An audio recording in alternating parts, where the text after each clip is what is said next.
Video کے نیچے subscribe کے بٹن پہ کلک کریں، بیل کے آئیکن پہ کلک کیجئے تاکہ ہر نئی ویڈیو کی نوٹیفیکیشن آپ کو مل جائے۔ آج ہم بات کریں گے سورۃ الرحمن کے بارے میں۔ سورۃ الرحمن کے بارے میں سبحان اللہ، قرآن کریم کی دلہن، واہ واہ، اس کو عروس القرآن حدیث میں فرمایا، لانگ اویٹڈ سورۃ الرحمن بالکل جی، اور ہر ایک کو بہت پیاری لگتی ہے سورت، اور ظاہر ہے کہ دلہن ہے قرآن کی، بالکل، اور دلہن کس کو پیاری نہیں لگتی جی، تو نبی کریم صلی اللہ علیہ وسلم نے اس سورت کو خاص ریگارڈ دیا ہے کہ اس کو عروس القرآن فرمایا۔ سورۃ الرحمن جو ہے یہ اس کے مکی اور مدنی ہونے میں اختلاف ہے، اچھا، ہاں، لیکن عام طور پہ راجح قول یہ ہے کہ یہ مکی صورت ہے، علامہ قرطبی فرماتے ہیں، لیکن بعض مفسرین فرماتے ہیں یہ مدنی صورت ہے۔ لیکن بہرحال اس کے اندر جو مضامین ہیں دونوں طرح کے مضامین ہیں کہ جس میں عقائد کی بھی اصلاح ہے، آخرت کا تصور ہے،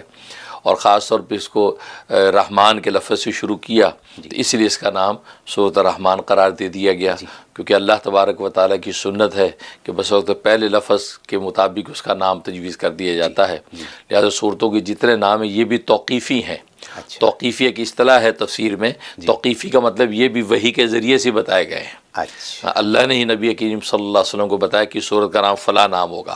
تو اس کو توقیفی کہتے ہیں، تو لہٰذا اس کا نام سورۃ الرحمن ہے۔ جیسے اللہ نے یہ بتایا کہ یہ کہاں قرآن میں پلیس کی جائے گی، بالکل جیسے آیتیں بتائیں ایسی یہ بتایا، نام بھی بتایا، اور اس کا 55 نمبر ہے سورت کا، جو تدوین کے اعتبار سے جو نظر آتا ہے۔ جی،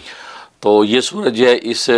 میں مقصد اعظم کا ذکر ہے، مقصد اعظم، ہاں، ظاہر ہے کہ سب سے اشرف المخلوق جو ہے وہ انسان ہے،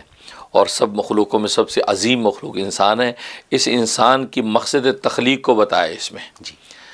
اور سب سے بڑا مقصد یہی ہے کہ انسان کو اپنی تخلیق کا پتہ چلے کہ مجھے پیدا کس لیے کیا گیا ہے، تو اس کے اندر مقصد اعظم کا ذکر ہے، اور اس لیے فرمایا کہ الرحمن علم القرآن خلق الانسان علمہ البیان، تو گویا کہ شروع میں ایسا عنوان اللہ نے اختیار کر دیا کہ اس میں اشارہ کر دیا کہ اس انسان کا جو مقصد اعظم وہ تعلیم قرآن ہے، قرآن کو سیکھنا یہ اس کی زندگی کا مقصد ہے، قرآن کے الفاظ کی تجوید و تحسین سیکھے، اس کے معنی مطالب سیکھے، اور جو اس کے اندر مسائل اور معارف ہیں اس کو سیکھے بھی، اور اس کو اپنی عملی زندگی میں بھی پیش نمایاں ظاہر کرے، تو گویا کہ یہ جو ہے اس کا مقصد اعظم ہے، اس کے مطابق زندگی گزارے گا تو بس یہ دنیا کے اندر گویا کہ فوز و فلاح پائے گا، اور آخرت میں اللہ تبارک و تعالیٰ اس کے لیے جنت کے دروازے کھول دیں گے۔ اس لیے عنوان ایسا اختیار فرمایا کہ الرحمن علم القرآن، کہ رحمان نے انسان کو قرآن کی تعلیم دی، اس کے بعد فرمایا خلق الانسان، انسان کو پیدا کیا، پھر کہا علمہ البیان، پھر قرآن کو بیان کرنا سکھایا۔ تو یہاں سوال پیدا ہوتا ہے کہ یہاں تعلیم قرآن کا ذکر پہلے کر دیا کہ قرآن کی تعلیم انسان کو دی، پھر کہا خلق الانسان، انسان کو پیدا کیا، پیدا بعد میں کر رہے ہیں، تو تعلیم قرآن کا ذکر پہلے کر رہے ہیں، تخلیق انسان کا ذکر بعد میں کر رہے ہیں، حالانکہ ہم دیکھتے ہیں کہ تخلیق انسان پہلے ہوتا ہے، پیدا ہوتا ہے انسان، اب تعلیم قرآن ہوتی ہے۔ تو اللہ تبارک و تعالی نے اسلوب بدلا کیوں ہے؟ اصل میں اسلوب بدل کے اللہ تبارک و تعالی نے انسان کی تخلیق کا مقصد بتا دیا۔ یہ ایسے ہی ہے کہ جیسے دنیا میں ہم کہتے ہیں مجھے سواری کے لیے گاڑی خریدنی ہے، تو سواری کا ذکر پہلے کرتے ہیں، گاڑی کا ذکر بعد میں کرتے ہیں۔ مجھے رہنے کے لیے مکان بنانا ہے، تو رہنے کا ذکر پہلے کرتے ہیں، مکان بنانے کا ذکر بعد میں کرتے ہیں۔ مجھے جو ہے پہننے کے لیے کپڑے سلوانے ہیں، تو کپڑے کا ذکر پہننے کا ذکر پہلے کرتے ہیں، سلوانے کا بعد میں، لیکن جب فزیکلی ترتیب میں لاتے ہیں تو بناتے ہیں پہلے، پہنتے بعد میں۔ اسی طریقے سے اللہ نے جب یہ فرما دیا الرحمن علم القرآن خلق الانسان، گویا کہ اللہ تبارک و تعالیٰ نے یہ کہہ دیا کہ مجھے قرآن سکھانے کے لیے انسان بنانا ہے، مجھے قرآن سکھانے کے لیے انسان بنانا ہے، تو گویا کہ اللہ نے مقصد تخلیق انسان کی بتا دی کہ انسان کی تخلیق کا مقصد قرآن سیکھنا ہے، اور جب فزیکلی کرنے لگے ہیں تو پہلے انسان بنایا، اس کے بعد قرآن سکھایا۔ اس سے اندازہ ہوتا ہے کہ انسان کی مقصد کتنا بڑا مقصد ہے، اور وہ قرآن کی تعلیم اور قرآن کریم زندگی کے ہر حرکت و سکون میں بہترین رہنمائی۔ اب رہا یہ سوال کہ بھی اس پہ عمل کیسے ہو، تو اسی قرآن میں اللہ تبارک و تعالیٰ نے ایک آیت ایسی پیش کر دی کہ جو اس انسان کے لیے ساری چیزیں آسان کر دیتی ہے۔ فرمایا وَلِمَنْ خَافَ مَقَامَ رَبِّهِ جَنَّتَانِ، کہ جو اپنے رب کے سامنے کھڑے ہونے سے ڈرا اس کو آخرت میں 2 جنتیں ملیں گی، اچھا، اب یہاں خوف خدا کا تصور دے دیا کہ تم اگر دنیا کے اندر سدھر کے چلنا چاہتے ہو بس اللہ کے سامنے کھڑے ہونے کا خوف اپنے اوپر طاری کر لو، کیونکہ یہاں تم نے ہمیشہ رہنا نہیں ہے، تمہیں اللہ کے سامنے پیش ہونا ہے، اور اللہ پوچھے گا کہ تمہیں میں نے پیدا کیا تھا تعلیم قرآن کے لیے، قرآن کے مقاصد پہ عمل کرنے کے لیے، تم نے کیا کیا؟ تو کیا جواب دیں گے؟ لہٰذا یہ جو خوف ہے بس یہ خوف انسان کو دنیا میں خدا کے راستے پہ چلنا آسان کر دے گا۔ اچھا، اور پھر اللہ تبارک و تعالیٰ اس میں اپنی نعمتیں ذکر کی کہ دنیا میں جو نعمتیں دیں آخر میں دیں، اور یہ واحد صورت ہے کہ جس میں اللہ تبارک و تعالیٰ نے انسان اور جنات دونوں کو براہ راست خطاب کیا اکٹھے ایک ہی ساتھ، ہاں، ورنہ جو ہے ایک ساتھ خطاب کہیں نہیں کیا، اس میں دونوں کو اکٹھا خطاب کیا اس کی، اور جگہ جگہ ایک ایسی آیت ذکر کی کہ جس میں اپنی نعمتیں یاد کروائیں، اور وہ 31 مرتبہ آپ نے یاد دیا نہیں کروائی اللہ، فَبِأَيِّ آلَاءِ رَبِّكُمَا تُكَذِّبَانِ، پھر تم اللہ کی کس کس نعمتوں کی تکذیب کرو گے، کون کون سی نعمت کا انکار کرو گے؟ اس کا انکار کیا تو دوسری بھی نعمت، اس کا انکار کیا یہ بھی نعمت، تو کون سی نعمتیں، کتنی نعمتیں ہیں؟ جیسے قارون نے دنیا میں اس بات کا انکار کر دیا کہ دولت اللہ نے دی ہے، کہا یہ تو میں نے اپنے عقل اور فہم سے کمائی ہے ساری، تو چلو مان لیا، چلو یہ تم نے اس سے کمائی، باقی نعمتیں کہاں؟ یہ عقل کہاں سے آئی؟ عقل بھی تو اللہ نے دی تمہیں، تو کتنی نعمتیں ہیں، تم کسی نعمت کا انکار نہیں کر سکتے کہ اللہ نے براہ راست تمہیں دی ہے۔ جب پتہ چلا کہ دنیا میں نعمت اور رحمت بھی اللہ نے دی،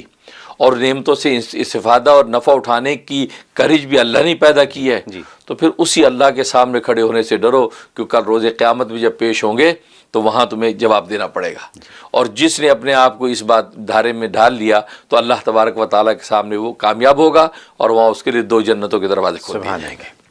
یہ سورۃ الرحمن اس میں یہ حقائق بیان کیے، اور جہاں تک اس کے فوائد کا تعلق ہے تو اس کے فائدوں میں سب سے بڑا ایک فائدہ یہ کہ گھر میں اگر چوہے ہیں یا موذی جانور ہیں اور وہ پریشان کرتے ہیں تو سورۃ الرحمن جو ہے وہ پانی پہ دم کر کے وہ اس کو گھر میں چھڑکا جائے کونے خدروں میں، اور دیوار پر لکھ کے لگا دی جائے، دیوار پر لگا دیں۔ ہاں، اگر دیوار پہ لکھیں تو دی بیسٹ ہے، لیکن یہاں دیوار پہ لکھنا ممکن نہیں، لکھنے والے پینٹر کہاں سے ملیں گے؟ تو لکھی لکھائی جو ہے وہ گھر میں دیوار پہ لگا دیں۔ یہ اتنی زبردست چیز ہے، گھر میں موذی جانور چوہے نہیں ٹھہرتے۔ اچھا، اور آپ جانتے ہیں کہ یہاں کی دنیا میں چوہوں کا مسئلہ کتنا بڑا مسئلہ بالکل ہے، اور ہر کائنڈ کے چوہے گھروں میں گھسے پھرتے رہتے ہیں، سپرے کرا کرا تھک گئے، اب تو چوہے بھی سپرے کھانے کے عادی ہو گئے، پتہ کہتے کرے کیا۔ تو اب یہ رحمان صورت میں جس نے کیا ہے وہ کہتے ہیں حیران ہو گئے ہیں کہ جناب ہم نے جب سے صورت رحمان لگائی ہے، گھر کی صفائی ہے، گھر کی صفائی، کوئی جانور ٹھہرتا نہیں، یہ اس میں کمال ہے۔ اور دوسرا اس کا فائدہ یہ کیا، کیونکہ ایسی دلی مراد ہے جو انسان پوری کرنا چاہتا ہے اور پوری ہوتی رہی ہیں، تو 11 مرتبہ اس کی تلاوت کر کے اللہ کے حضور دعا کرے تو ایک ہفتے کے اندر یہ اللہ تبارک و تعالیٰ اس کی مراد پوری کر دے۔ اور یہ 11 دفعہ کیا ایک ساتھ پڑھیں یا پورے ہفتے؟ بس یہ ہے کہ ایک ساتھ پڑھے، لیکن ورنہ پورے دن رات 24 گھنٹے میں مختلف موقعوں پہ تقسیم کر کے پوری کر سکتا ہے۔ یہ فرمائیں گے کہ کتنی لمبی ہے یہ؟ اس کے 78 آیتیں، 78 آیتیں ہیں، تو کوئی زیادہ مناسب ہی ہے۔ تو یہ صورت، اور ایک اس کا فائدہ یہ کہ یہ چیچک اور یہ جلد کی بیماریاں، یہ عام طور پہ خسرہ نکل آتا ہے بچوں پہ، اس کے لیے بہت مجرب ہے کہ یہ اس کی تلاوت کر کے پانی کے اوپر جو دم کریں، 3 پھونکے زور زور سے ماریں، اچھا، وہ پانی جو ہے وہ اس جگہ کے اوپر ملے بھی اور اس بچے کو پلائے بھی۔ تو ایک ہفتہ وہ پانی کو پلانا، پڑھنا ایک ہی مرتبہ ہے، اور پلانا جو ہے ایک ہفتہ ہے، اور ایک ہفتہ اس کے اوپر چھڑکنا ہے۔ تو نتیجہ یہ ہے کہ وہ کسی بھی قسم کا خسرہ اور وہ چیچک ویچک کے داغ دھبے سب رفع ہو جاتے ہیں۔ بہت بڑی بات ہے یہ، بہت بڑی بات ہے، بہت بڑا نفع ہے یہ اس کو۔ اور ایک سب سے بڑا نفع یہ کسی کو جن چمٹ گئے ہیں، اچھا، کہ جن چمٹ بھی جاتے ہیں، انسان باولا ہو جاتا ہے، اس کے اندر اس کی بڑی تاثیر ہے کہ سورۃ الرحمان تلاوت کر کے اس کے کان میں زور زور سے 3 پھونکے مارے، کسی قسم کا جن بھوت اس کے اندر جو ہوگا وہ نکل کے بھاگ جائے گا۔ کیونکہ اس میں قرآن میں اسی صورت میں ان جنات اور انسانوں کو خطاب کیا، یا معاشر الجن والانس، تو وہ جناب ڈانٹا ہے اور کہا کہ تم نکل کے اگر بھاگنا چاہو تو میری سلطنت میں سے نکل کے کہاں بھاگو گے، میرے قدرت کے اندر ہو، تم جا کہیں نہیں سکتے۔ تو ایسے مضامین اس کے اندر ہیں، تو جنات نہیں ٹھہرتے اس کو سن کے۔ اور ایک نفع یہ کہ گھر میں انسان کو فیل ہوتا ہے کہ گھر میں کوئی جناتی اثر ہے، کوئی عصبی اثر ہے، کوئی کھٹ پٹ ہوتی ہے، اکثر آتی ہیں کہ نل خود بخود چل پڑا، خود ہی بند ہو گیا، ٹی وی خود بخود آن ہوا، خود چل پڑا، یہ کیا چکر ہے؟ تو خوف طاری رہتا ہے۔ تو سورۃ رحمان بلند آواز سے لگا کے رکھیں، آج کل تو آڈیو اور ٹی وی کا دور ہے، آپ آڈیو لگا دیں، فون پہ لگا دیں، فون پہ لگا دیں، اونچی اونچی چلتی رہے، جی، تو نتیجہ یہ ہوگا کسی بھی قسم کی ایسی جو شرارت ہے اس کی نہیں ہوگی، وہ رک جائے گی۔ یہ اس کا فائدہ ہے۔ بہت خوب۔ اور جہاں تک خواب میں تعبیر کا تعلق ہے، تو اگر کسی نے یہ پڑھتے یا یہ سنا اور یا خود پڑھا، تو اس کی ایک تعبیر یہ ہے کہ اللہ تبارک و تعالیٰ اس کو مکہ یا مدینہ حرمین شریف میں کسی ایک شہر میں لے جائیں گے، جی، اور وہیں اس کو رکھیں گے یہاں تک کہ اس کا وہیں انتقال ہوگا، اگر یہ خواب میں خواب میں آ جائے۔ تو حرمین شریفین کی یہ بڑی سعادت ہے، وہیں زندگی گزرے گی اور وہیں اللہ تعالیٰ بلا لیں گے۔ اور دوسرا ایک تعبیر یہ ہے کہ اللہ اس پر خصوصی اپنی رحمت نازل کریں گے، اپنی خاص نعمتیں اس کو عطا کریں گے، اور آخرت میں اللہ تبارک و تعالیٰ اس کے لیے جنت کا دروازہ کھول دیں گے۔ یہ اس کے لیے بہت بڑی بشارت ہے کہ اس کا مطلب یہ کہ یا تو یہ نیکیوں پہ ہے تو اس پہ قائم رہے، اگر نہیں ہے تو نیکیوں پر آ جائے، تو اللہ تبارک و تعالیٰ نے اس کے لیے آخرت میں جنتیں رکھی ہیں۔ یہ اس کا بہت بڑا فائدہ۔ اور ایک فائدہ یہ ہے کہ اگر اس کو پڑھا ہے تو اس کا مطلب ہے کسی بھی قسم کا دشمن، جناتی دشمن ہو یا انسانی دشمن ہو، کوئی بھی دشمن اس کو نقصان نہیں پہنچا سکتا۔ اگر آپ یہ پڑھتے ہیں، اگر یہ پڑھ رہے ہیں خواب کے اندر، تو خواب میں یہ تو بشارت ہے کوئی انسانی یا جناتی دشمن اس کو نقصان نہیں پہنچا سکتا۔ دشمن ہے وہ اٹیک بھی کر رہا ہے، لیکن یہ جو یہ محفوظ رہے گا، لہذا اللہ تبارک و تعالیٰ ڈھال بن گئی ہے، یہ ڈھال بن جائے گی، ڈھال بن جائے گی۔ واہ واہ، سبحان تو یہ اس کے خواب میں تعبیر ہے۔ بہت خوب۔